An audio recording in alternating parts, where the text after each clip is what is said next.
Yeah, and with the amount of damage those rock slides were doing, that may not have lasted long anyways. Yeah, basically they need to just like get a belly drum early, like turn 1, and then hope for a good amount of damage in. Well, not so much needed, because as you saw, the Entangler could do some work if like in the right circumstances, but it wasn't quite enough. Thanks to Regigigas rampaging over the first 2 Pokemon on blue team. Well, it looks like Gible's back on the red team for another go. Maybe he wants to shed a little bit more blood here before the next break happens.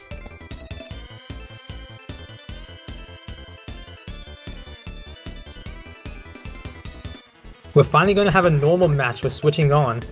That's a rarity.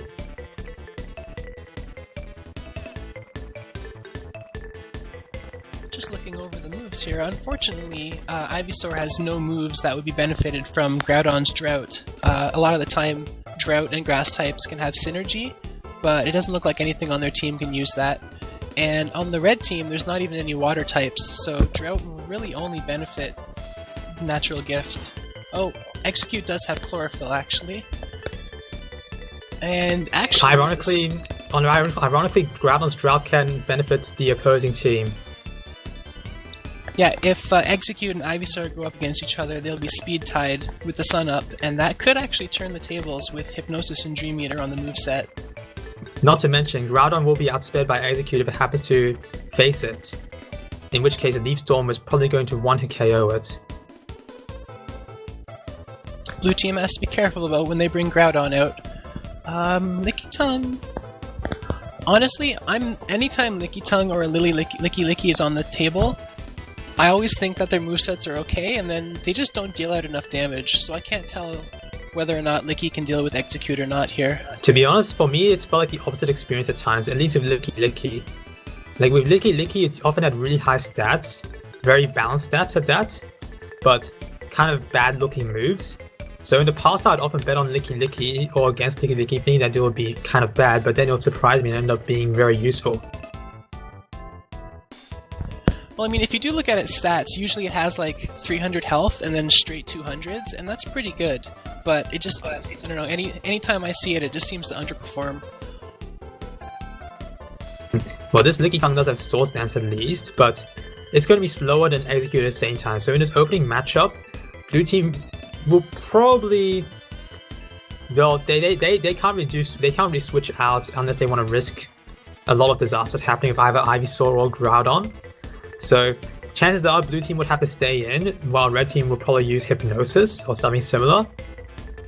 Or they might just Leaf Storm as well, but that's kind of crippling Exeggcute instantly, and they'll have to basically switch out right afterwards. Well, fortunately switching is on, so if they started the round with Leaf Storm, they could switch out to get that special attack back. Well, if I was red team though, I'd probably just use Hypnosis, because Execcute's already faster than Lickitung, and it's not like Lickitung is going to do any immediate damage either with Ice Punch. It's going to be a free KO at best. Well, and if you do have to get a Hypnosis in, you can Dream Eater and heal some later on, but if you get first turn Hypnosis, obviously you don't have anything to heal. I mean, Dream Eater is still 150 BP after stab, so it's a pretty good move to use. Also, we have Courtyard Coliseum. If this is going to be a fog, it is going to be a fog match. So every single move is going to be 60% of the original accuracy. Red team goes for Leaf Storm, it misses, it may be the fog, it may not. Blue team goes for Body Slam, this may paralyze Exeggcute, and that would actually help out blue team a lot. They happen to get an attack in at 60% accuracy, that'll be a boon to them. It looks like red team may be switching, and they get move B. Somebody is on move B for some reason. That is probably because they were predicting that they would Hypnosis and then Dream Eater, but they had the timing off a lot. You could cover the Hypnosis animation with Fog quite easily. But of course, that's a pretty difficult strat to pull off unless you're experienced in PvR. It does seem that red team is scrambling to get their moves together, and blue team is being led by Twisparks, so he knows what he's doing.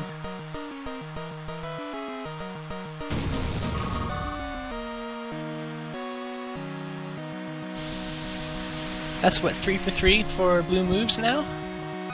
Yeah. And of course, while red team is not exactly having the best of luck in this fog, blue team will finally manage to miss an attack in fog. But blue team will also, they won't switch, because it's a last second switch off the number 2 Pokemon by Twice Sparks. Body Slam hits again. That's 4 out of 5 now. Both teams actually hit an attack in this fog. That's been a rarity. I mean, I've seen matches where like 9 in a row on both sides doesn't hit. It's just ridiculous. That's what happens when it's 60% of the original accuracy. It's almost half. But Thunderbolt, that looks like it did a lot of damage on that roll, and Lickitung is going to end up going down. I believe that was a high roll. It looked like the first one did less than 50%. Yeah, and I believe so as well. So RNG actually gave some benefit to red for once.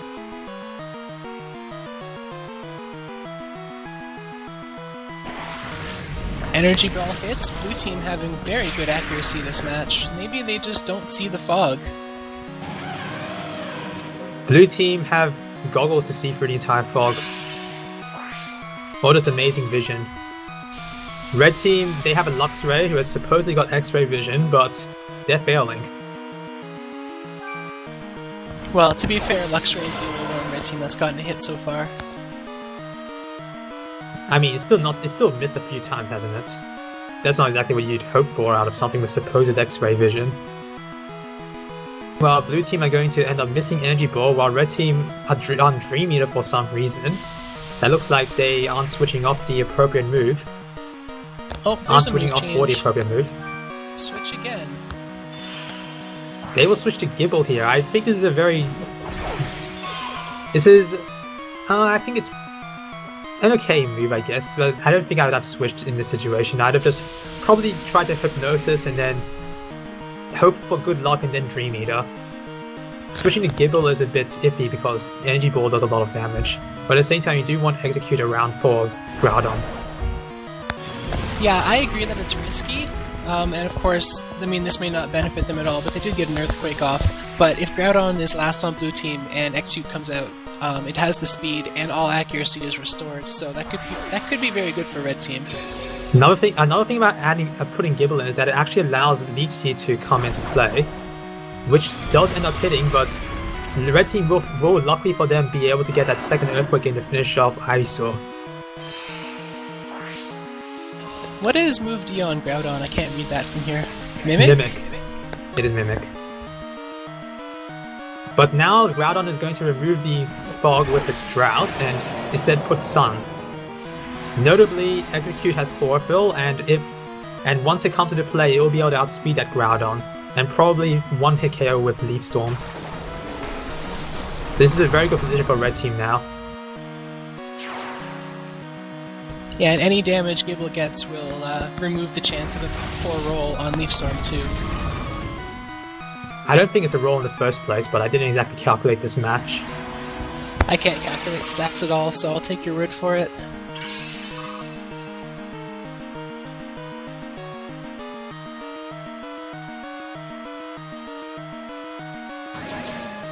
Custap Berry is going to allow another Outrage in. This won't, it won't really practically mean anything because this won't be Sludge Bomb KO range. So red team is still probably going to want to just Leaf Storm this Groudon regardless of whether it's full HP or at 20% HP. Yeah, I was going to ask about Sludge Bomb, but if it's not enough damage, Leaf Storm is the best move for red team because Hypnosis is only 70% accuracy, which is more than it is in most games. But Leaf Storm is 90, and that's red's best bet for this match.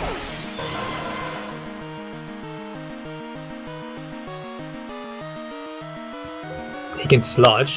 This is, I don't think, let me see. Really? I don't think this is Sludge Bomb KO range. That is a 71 HP Groudon, and Sludge Bomb is 90 DP. I have a hard time believing that is going to be a KO Sludge Bomb. Well, it seems like that's an orthodox playstyle. Okay, you were kidding. Alright then, I was wondering about your sanity for a moment.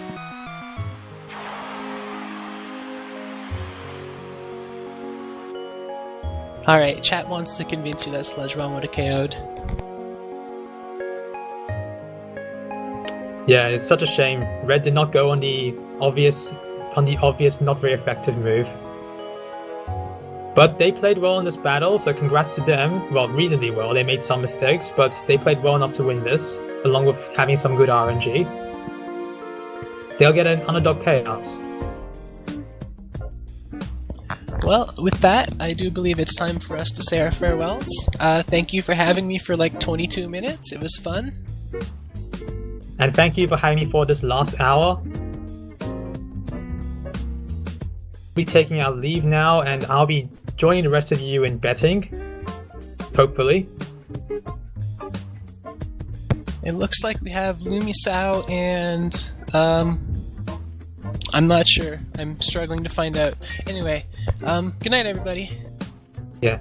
The next match coming up is Duquee, Illumise, Wailord, and Gible versus Beldum, Nidoqueen, and Luvdisc. Unless there's another token match coming in. But it's time for me to say my goodbyes as well. See you in betting, chat. Now, I hope they've closed our program so they're not cheating on their bets. Good afternoon, TPP. This is the last set of commentators for the morning, evening, I'm not sure where it is where you guys are. Anyway, I'm Lumisao, and over here we have... Leonis, once again.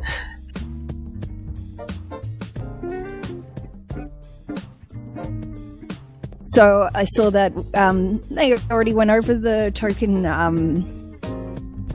the token match that we've already got popped up. There could be more coming in, but people aren't really getting into their token matches lately.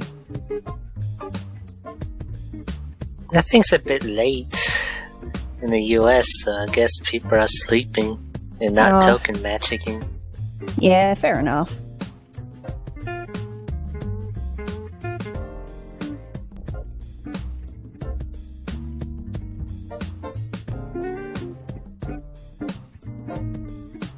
We've got 1 minute left to go until our next input into Pokémon.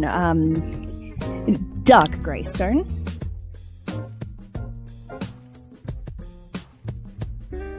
Spooky Greystone. A concerning sort of hack. And as you might have seen in the chat, Zeke was talking about what the next side game would be. Apparently it'll be going on for like approximately 8 months, provided we aren't idiots or we don't rocket through it.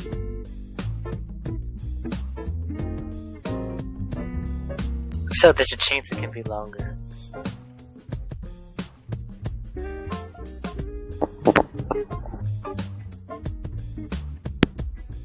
Alright, looks like the break is almost over.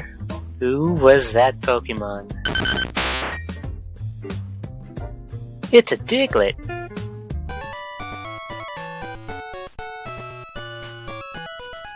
We're fighting through a phone call from Professor Nog.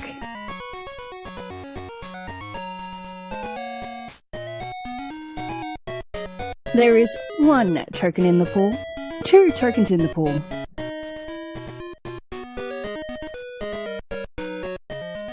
Two tokens up for grabs. Get your inputs in, then you'll be able to bet on songs, matches, or gamble on pinball and lose all your tokens.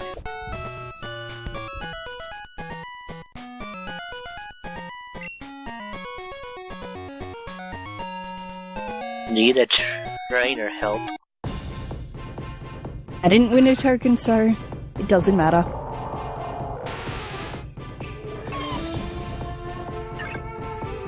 As to be expected, it's a normal match. I'm not sure what they're going for on this match. It might be a trap match, or it might just be something done for fun. Not sure. This one's been interesting. But they all have choice items, so which means they'll be stuck on there's one our move. gimmick.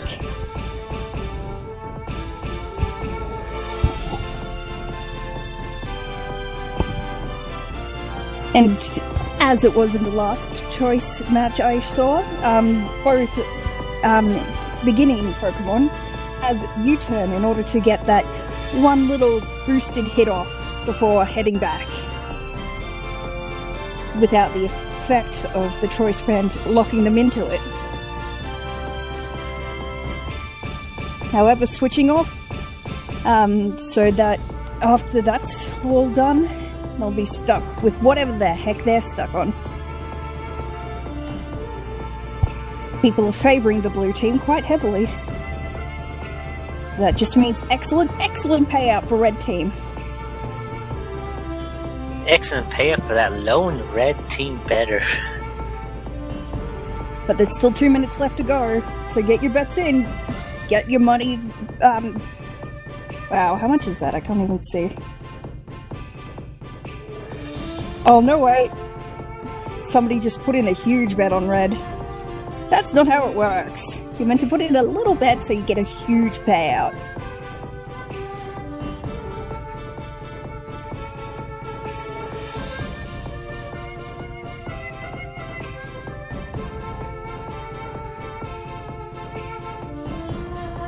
Yeah, you just go all in. Yeah. Well, that or. Either or. The music we're listening to is from Pokémon Conquest, a strategy RPG released on the DS. It was okay, I guess.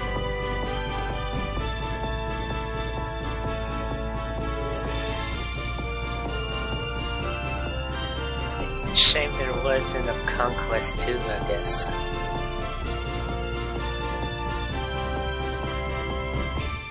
But we got 50 minutes left.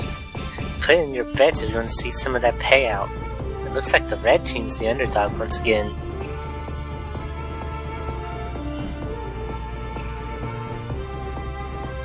I suppose with Beldum's higher defenses compared to Illumise, that's what makes people probably... No, wait, what am I saying? Psychics versus Bugs. Bugs win.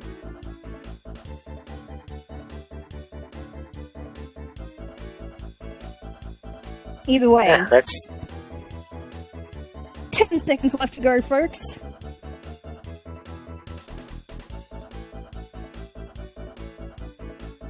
Alright, let's see how this matchup goes.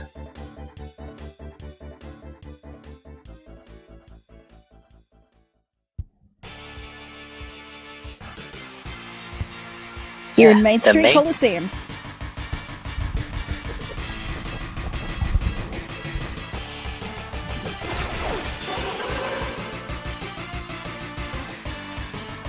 So here we'll probably see a double U-turn. No, they go for a Zen Headbutt instead. However, it misses. Beldum's U-turn hit. This may be good or bad for the red team. The Zen Headbutt is a psychic attack and it's going towards Nidoqueen. Yeah, that was basically a completely free hit, even with the speed loss.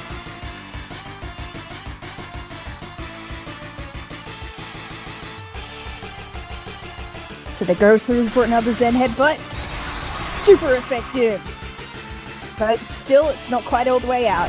Nidoqueen's opting for Earth Power. That's not terribly effective, however. I could have chosen something a little bit better.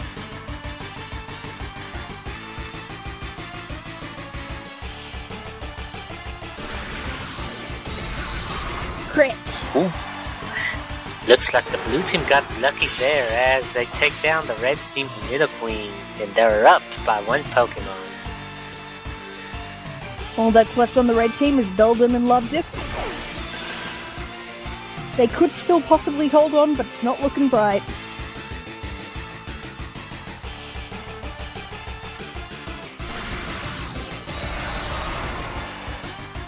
Not terribly effective, does about 1/6, 1/5 damage.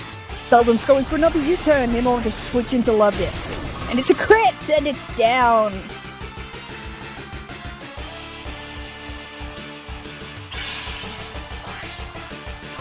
A decent turn for red that time. just like that, we're back even at 2 apiece for both sides. But now we got the battle of the water types as red team sends down Luvdisc and the blue team looks like they're gonna send out the Wailord.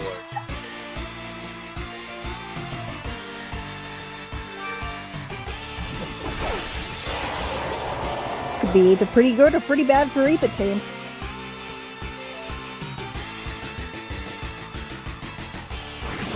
Luvdisc outspeeds, goes for the hidden power, and it's grass. Nice, solid hit.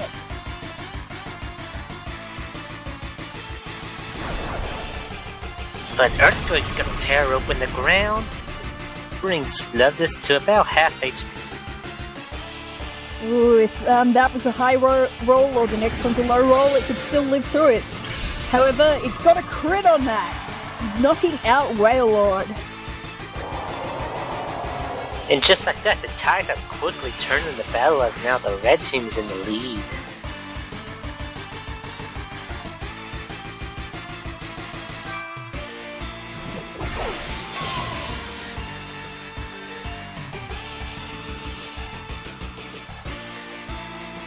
None of the moves are particularly effective against Luvdisc there, but Luvdisc is stuck on its hidden power grass. It does a decent amount of damage though. Gible's going for earth power.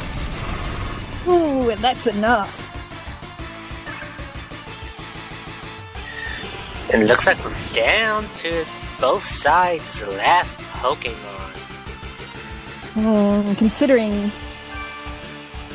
What ability does Beldum have there? It's Clear Body, right? If it was Levitate, then blue team would have been screwed. It is Clear Body. And Gible opens up with an Earth Power, and it does take down Beldum.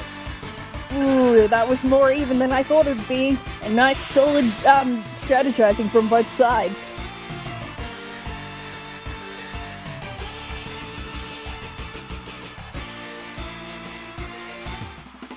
And the blue teams are victors this time around as they quickly clinch victory after switching the leads a few times. However, it might have been interesting if that wasn't a crit. Possibly depending on damage rolls.